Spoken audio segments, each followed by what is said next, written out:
ಕರ್ನಾಟಕ ಗ್ರಾಮೀಣ ಬ್ಯಾಂಕ್ನ ಕಿಟಕಿ ಕಂಬಿಗಳನ್ನು ಮುರಿದು ದರೋಡೆಗೆ ಯತ್ನ ಮಾಡಿರುವ ಘಟನೆ ತಳಕವಾರ ಗ್ರಾಮದಲ್ಲಿ ಸೋಮವಾರ ರಾತ್ರಿ ನಡೆದಿದೆ.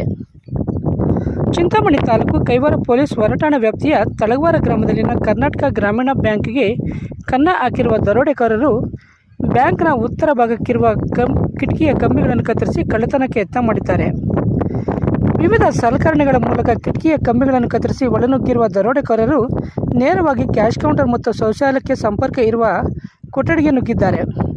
ಕೊಠಡಿಗೆ ಬ್ಯಾಂಕ್ ಒಳಗಿನಿಂದ ಚಿಲಕ ಹಾಕಿದ್ದರಿಂದ ಅದನ್ನು ಕತ್ತರಿಸಲು ಸಾಧ್ಯವಾಗದೆ ವಾಪಸ್ಸು ಆಗಿರುವುದಾಗಿ ತಿಳಿದುಬಂದಿದೆ. ದರೋಡೆಕೋರರು ಕಿಟಕಿಯ ಕಂಬಿಗಳನ್ನು ಕತ್ತರಿಸಲು ಬಳಸಿದ್ದ ಕಬ್ಬಿಣದ ವಿವಿಧ ಸಲಕರಣೆಗಳು ಮತ್ತು ಲಾಂಗ್ ಸೇರಿ ಇತರ ಮಾರಕ ವಸ್ತುಗಳನ್ನು ಬ್ಯಾಂಕ್ ಪಕ್ಕದ ಮರದ ಕೆಳಗೆ ಬಿಟ್ಟು ಹೋಗಿದ್ದಾರೆ. ಇನ್ನು ವಿಷಯ ತಿಳಿದ ಕೂಡಲೇ ಸ್ಥಳಕ್ಕೆ ಚಿಂತಾಮಣಿ ಗ್ರಾಮಾಂತರ ಠಾಣೆಯ ಸರ್ಕಲ್ ಇನ್ಸ್ಪೆಕ್ಟರ್ ಶಿವರಾಜ್ ಮತ್ತು ಸಿಬ್ಬಂದಿ ಭೇಟಿ ನೀಡಿ ಪರಿಶೀಲನೆ ನಡೆಸಿದ್ದಾರೆ. ಇನ್ನು ಬ್ಯಾಂಕ್ನ ಸುತ್ತಲೂ ಯಾವುದೇ ಭದ್ರತೆ ಕ್ರಮಗಳನ್ನು ಕೈಗೊಳ್ಳದಿರುವುದು ದರೋಡೆಗೆ ಕಾರಣವೆಂದು ಸ್ಥಳೀಯರು ದೂರಿದ್ದು, ಬ್ಯಾಂಕ್ಗೆ ಭದ್ರತಾ ಸಿಬ್ಬಂದಿ ಆಗಲಿ ಸಿಸಿ ಕ್ಯಾಮೆರಾ ಆಗಲಿ ಅಳವಡಿಕೆ ಮಾಡದಿರುವುದಕ್ಕೆ ಸಾರ್ವಜನಿಕರು ಅಸಮಾಧಾನ ವ್ಯಕ್ತಪಡಿಸಿದ್ದಾರೆ.